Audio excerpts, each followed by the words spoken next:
Hello everyone. So a few quick fundamentals about LeadTron, how to use it. Um, you have one way, which is searching the existing database that we have. This is in this part database search. As you can see, we have almost just over 400,000 existing contacts in the database. So that's a very straightforward idea. You can just go and say, I want, I want an artist. I want to market something to artists in, I don't know, New York.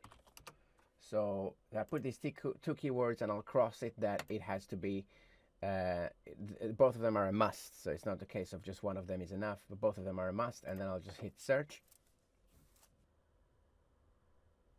Got 243 results. Now, this is one way of searching the database, and you can do this, you can just look for artists, but artists that have, let's say, over 20,000 followers, for example. Do another search. 4,000 results in this case. And you can look for people who are either artists or musicians.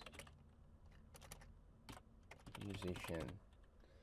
Yeah, and keep that 20,000. Let's say we want between 20,000 and 50,000, just for the heck of it. So we got 2,215 results.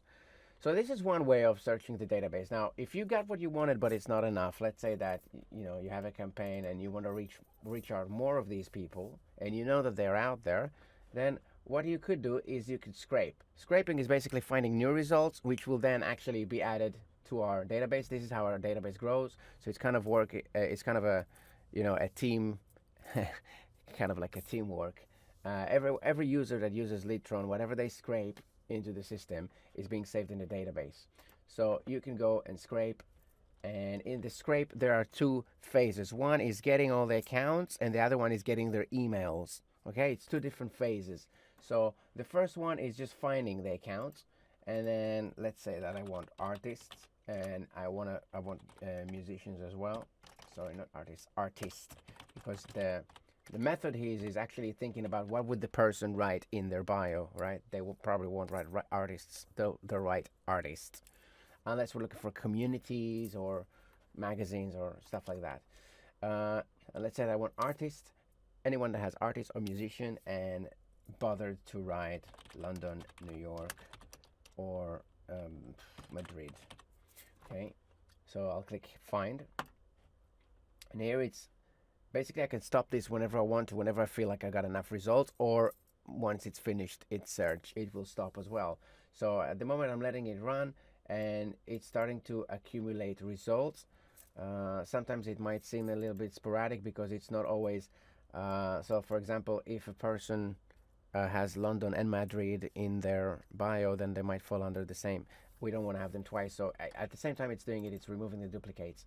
That's why it could be sometimes it's not a steady speed, but you see how it works. So I'll just stop it because I got like 2,500 here already. And I mean, the filtering here, now I can just hit search and get their emails. The filtering here is not actually going to filter anything out. It's still going to search emails for everyone and put them in the database, but it could still, you'll see, it could still color them for me. So the ones that matched and the ones that didn't match. And let's say that out of these, I still want to kind of, sorry, here, 10,000. Actually, you know what? Let's just see. Let's just match YouTubers. So anything with the YouTube in their URL, let's match that. It will still go through all of these 2,600 and put them in the database. So as you can see, a lot of them are not matched because they don't have a YouTube in the URL here. That's the URL. So only one matched so far, which is perfectly cool. That's just the type of search that I just did. It's still getting all their emails and inserting them. As you can see, the database is growing. So these are the ways of using LeadTron. Once you got a scrape running like that, searching for emails, that process we can leave be because it's just running in the background, as you can see here, processing. So I can always get into it. Database is still growing. It means it's finding new emails that have not yet been in the database. If it finds an email that already has been in the database, it's just going to update their details, like how many followers they got and stuff like that. And once you're done with this and you just want to export this, or export a search from here, for example,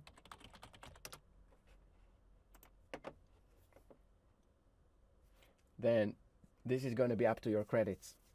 So whatever credit you have here, if it's enough, you can download it as a CSV.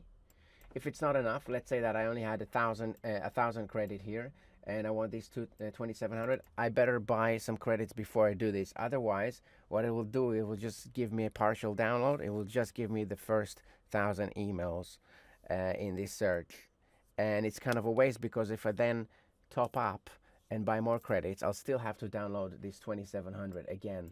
So these are things that we're going to be working into the system, probably put you in debt instead, and then just give you the whole list, and then you won't be able to use it until you kind of top it up back, or still not sure how to do it. But this is how it works now. So I hope this video was helpful.